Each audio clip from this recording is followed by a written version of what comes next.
Greetings and good day to you. Thank you for tuning in. This is Astrophotography Japan, the first episode. My intention with this video, and perhaps with this series, is to provide entertainment and cultural awareness, not technical instruction in astrophotography. This is more like a travelogue video with an astrophotography theme, but I feel confident you will appreciate the quality of the images I have taken and shown later in the video. I hope you enjoy it. Let's get started.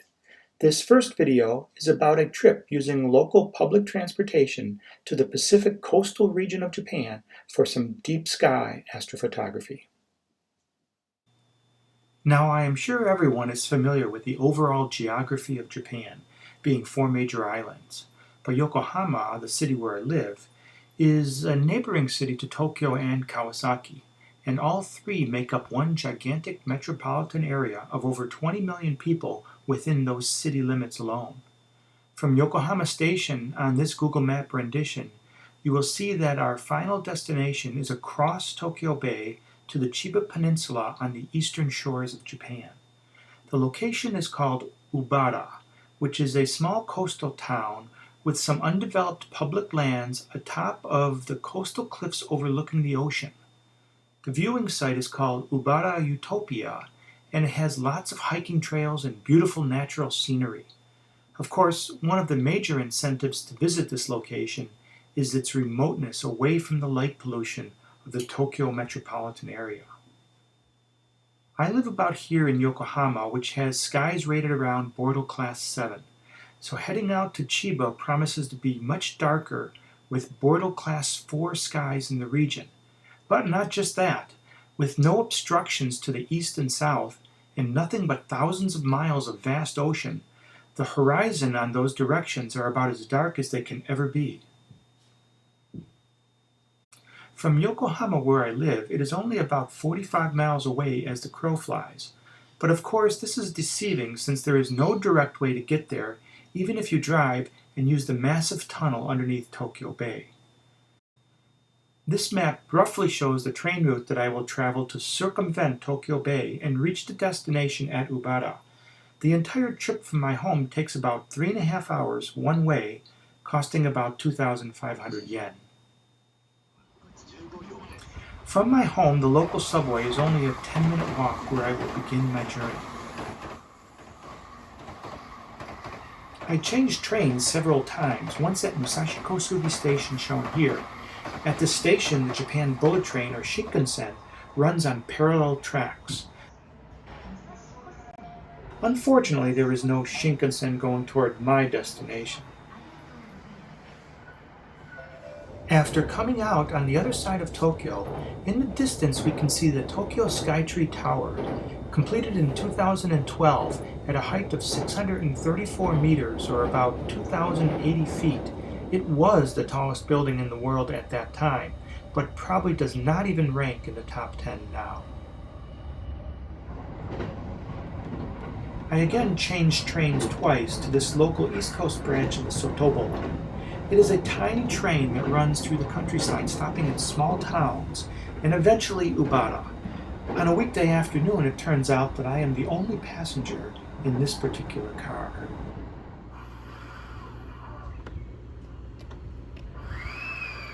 And here we are at Ubara Station. Note that the train is only 2 cars long, but very modern and providing great service. However, there is only 1 train every hour to the station.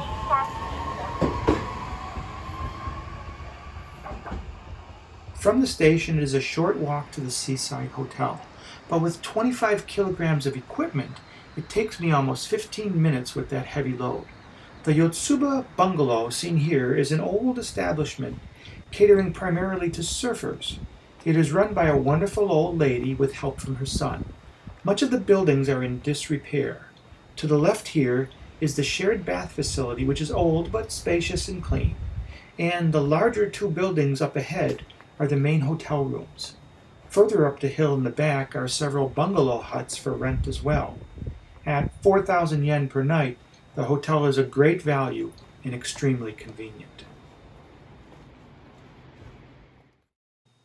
This is the entranceway, or genkan in Japanese, so don't forget to take off your shoes. To the left beyond the glass doors is the residence where the owner lives. My room is on the second floor, down the hall, number 212. You can see this is a typical tatami-style room called a washitsu in Japanese. It has 6 mats. It is old but simple and clean. Nicely, it is a corner room that gets a cool ocean breeze in the summertime. The bedding materials, futons, are kept in a storage area called the oshire in Japanese. They are old but reasonable, and clean sheets are provided, of course. However, I highly recommend that you bring your own camping pillow. Before setting out to explore sites for my astrophotography, I unpacked and checked some gear. So now let me tell you what I brought along with me for deep sky imaging. On this trip, I brought my smallest telescope, which is the Askar FMA135 astrograph triplet. This is a 135mm focal-length manual lens designed for astrophotography that cost about $300 US. Behind that, I have a ZWO filter drawer, and on these nights I used either the Optilong L Extreme filter for nebula or a UV IR cut filter from Zeboni for stars, clusters, and galaxies. The only astrophotography camera I own is the ASI533MC Pro color camera from ZWO. It has a small square sensor and is a perfect complement to the Askar lens in terms of image circle and ultimately field of view. Actually, I cannot stress enough what a beautiful combination this pair actually make. I am using a William Optics guide scope and the ASI120mm mini camera for guiding. That sits on the Skywatcher AZ GTI mount, which is being used in EQ mode and controlled by my ASI Air Pro computer for go-to, guiding, camera operation, polar alignment, and all functions through my iPad. At the very bottom is a Skywatcher tripod and a William Optics Vixen Skyle wedge set to 35 degrees, the proper latitude of my location in Japan. This is actually my second astrophotography trip to Ubara. Previously, I saw surfers here when the tide and the waves were up, but obviously not today. On this first afternoon, I am taking a hike to scout out the potential viewing sites before darkness falls. From the bungalow, this is the path we take. It goes by a small fishing boat dock area, and depending on the season and intended catch, these boats either go out during the day or at nighttime. I have seen them at night on the coastal waters, sometimes with bright lights to attract and catch squid. The access to the coastal cliffs starts on the other side of this tunnel, which conveniently bores through the hillside. The geology here seems to be highly stable rock, which I presume is volcanic, since this country was originally all created by volcanic eruptions eons ago in the past. We are now at Ubara, Utopia. From here, I need to start my ascent to the clifftop viewing areas. Part of the way there is a paved path and some public restrooms too, but the paved path soon becomes a dirt path. It is a bit treacherous, especially when you're carrying 25 kilograms of equipment. I explored one location with great views, but dismissed it due to excessive wind exposure. And then as I walked toward the next location, I surprisingly came across a few local deer. They were very small in stature and rather indifferent to human company. However, if you got within 5 or 10 feet, they would scamper into the bushes. I made a mental note that rustling bushes and glowing eyes in the night would probably be these little guys. In a strange location, in the middle of nowhere, on a dark night, all by yourself, let's admit it, it can be a little bit intimidating until one gets settled in. This is the path to another viewing site. It is a little further to walk, but not too bad. This site is a bit smaller and a bit more secluded than the previous one I just visited, but it turns out to have fabulous views down to the horizon in the east, south, and even a bit southwest. Furthermore, the high bushes here are an excellent barrier for winds coming from 2 directions. The picnic table and roof structure will also be very handy for placing my equipment during setup and taking a little rest and relaxation. This is definitely the best viewing site. Before returning to the hotel for an afternoon nap, I happened to cross a path that led down to the ocean. I wanted to check out the cliffs from below, and I'm glad that I did. It was quite beautiful to see the rocky shore and the geologic strata and all the erosion that had taken place, including some really neat caves. This was not crumbly shale or other unstable rock. There did not seem to be any collapsed areas. It was all solid rock, top to bottom. That made me feel better about being on the cliff's edge doing astrophotography, especially if there happened to be some earthquake at that time, which is something you have to think about here in Japan. Looks like the tide's coming in.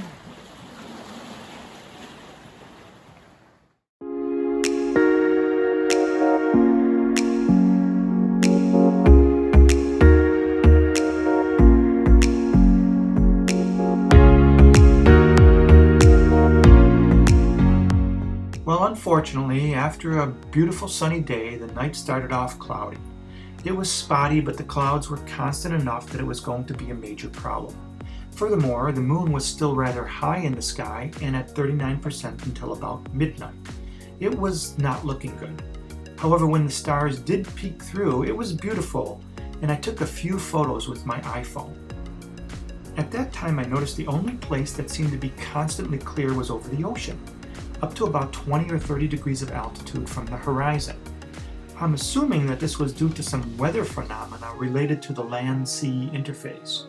So I positioned my setup in the far corner behind the bushes with an excellent view of the east and south, and I scanned then on my Sky Safari app for targets at low altitude in those directions. One thing that stood out that I was actually thinking about for some time was the Omega Centauri globular cluster. In terms of size, it may be the largest globular cluster visible from Earth, but it is impossible to photograph from Yokohama since it never rises above 7 degrees off the horizon. Unfortunately, all I had was a 135mm lens, which I assumed would be rather insufficient for a globular cluster, even one as big as Omega Centauri. But boy, was I wrong. With this lens and camera combination, you are seeing the square field of view of the ASI533MC Pro. It covers 4.8 degrees of sky along each axis. The cluster was bright and easy to photograph. Due to the wind that night, I was only taking 60-second exposures on most everything and managed to get 49 minutes of good data on Omega Centauri. Much to my surprise, my focus was spot on, and the lens yielded amazingly fine detail of the cluster when I cropped and zoomed the image. This cropped photo does not look like it was taken with a 135mm lens. Would you not agree? My next target was another globular cluster, less magnificent and much smaller, but still a deep sky object that would be difficult to image from Yokohama because it only climbs to about 27 degrees when it crosses the meridian. This is Messier 68. It was also out over the dark ocean and under the cloud cover. This photo is from 65 minutes of exposure data. And finally, I turned my telescope to M83, the southern pinwheel galaxy. This galaxy is 15 million light-years away and found in the Centaurus group of galaxies. Also low in the sky at 25 degrees at meridian, the galaxy is actually rather big, about 14 arc-minutes in size. Again, my telescope rig did a pretty decent job capturing 65 minutes of good data.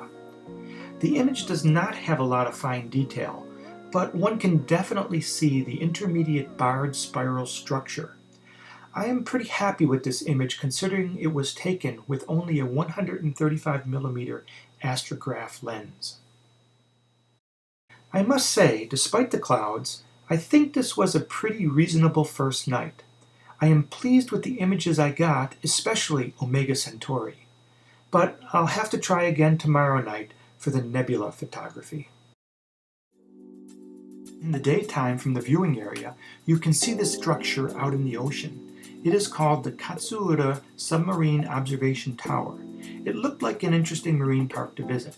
To get there was about a 30-minute walk through the coastal nature preserves and some fishing villages. On this, the second day, I had an afternoon to kill until the next astrophotography session, so I explored this tourist site. For about a $6 ticket, the experience was really cool. It truly was like being inside a submarine. The winding staircase took you down about 6 meters below the surface, and the windows provided a view of the natural marine environment.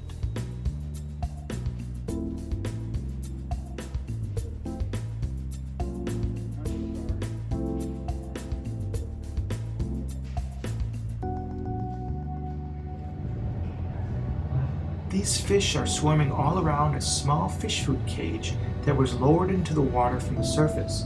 It created a feeding frenzy.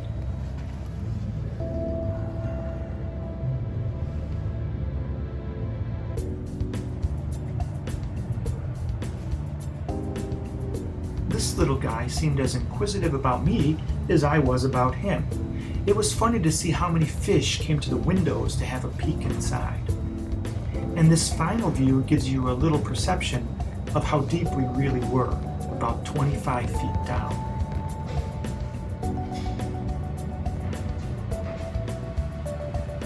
From the observation deck above the water, we can see a wide view of the ocean and shoreline, including the Utopia Cape, where I am doing my astrophotography there in the distance.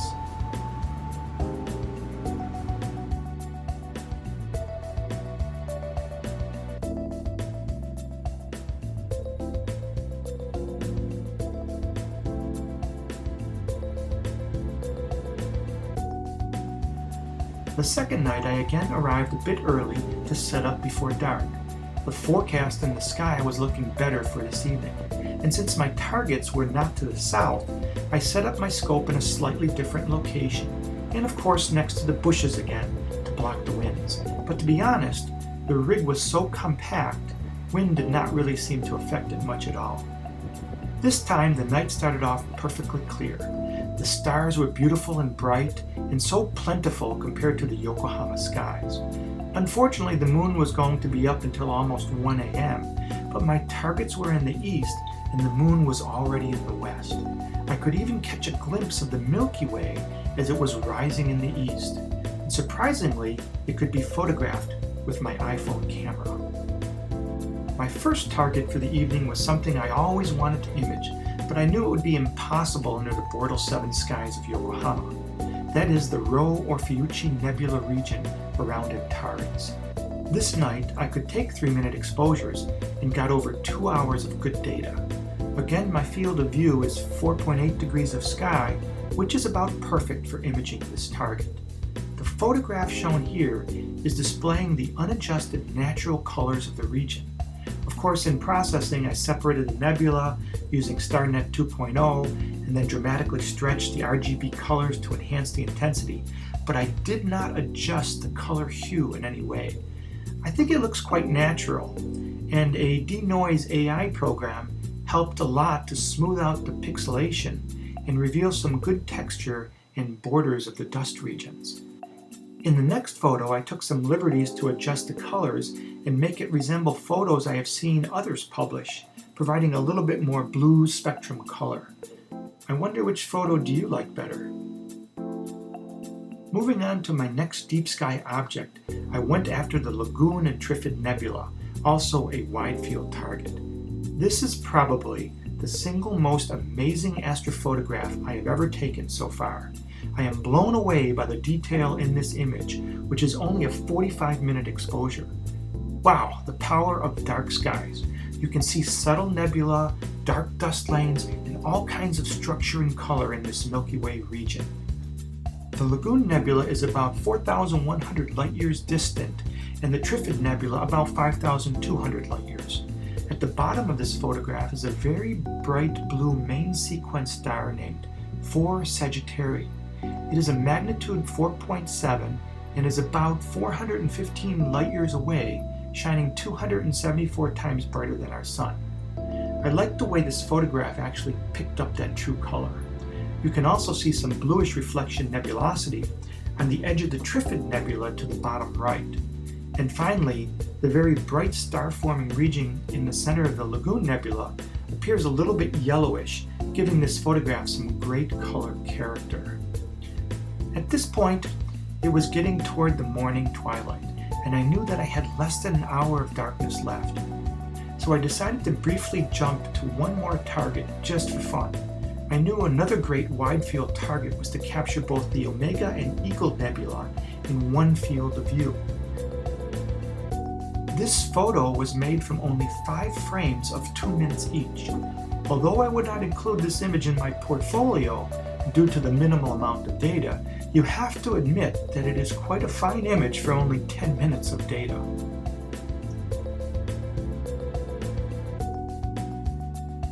This trip was in early April. It had been months since the planets were seen in the night sky, but now they were beginning to rise in the early morning hours. Twilight was upon me, but I could see Saturn followed by Mars, followed by Venus and Jupiter rising in the east. And since Saturn and Mars were closely spaced by only about 3 to 4 degrees of sky, I could fit them both in my field of view, so I took this one last photograph. I think you can see a little orange color of Mars at the bottom of the photograph and the planet Saturn at the top. The bright star to the right is Deneb Elgadi, a star of magnitude 2.9 in the constellation of Capricornus. Here is a collage of all the deep sky objects I photographed in the last 2 nights. It is quite remarkable to see the richness of the images you can capture in dark sky territory, even Bortle Class 4. I am quite satisfied with these pictures.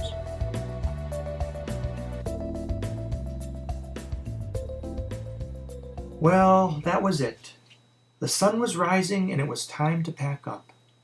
On the other side of this ocean expanse, the sun was setting in California. But here in Japan, in the land of the rising sun, a new day had arrived.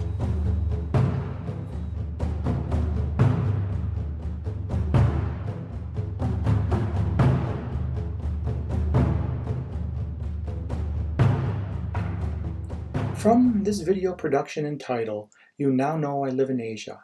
Actually, for over 20 years, I've been living in Japan, most recently here in Yokohama. Now, let me properly introduce myself. My name is Paul Cheesegel. I am American and originally from the western New York area around Buffalo.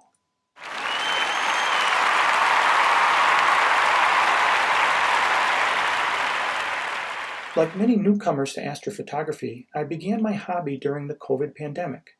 I have been doing this passionately, I might add, for only about 1 year, so I rightfully cannot claim to be an experienced technical expert in this subject. However, being a scientist by training, I can confidently say that the concepts and nuances of the technologies employed in astrophotography are something that I have rapidly learned and have progressed to the point of intermediate skills, with photos of which I am quite proud.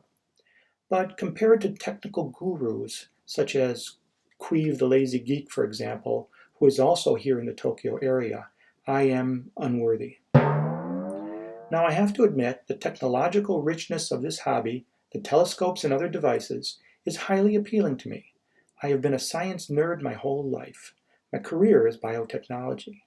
But this YouTube video and perhaps others to follow are planned to take a different road, something I have not yet seen on YouTube. As I said earlier, my intention is to provide entertainment and cultural awareness, more like a travelogue video with an astrophotography theme. It is about the sights, the travel, the people, the culture, and the challenges of doing astrophotography in Japan. Because to me, the actual photographs of celestial images are only a part of the appeal.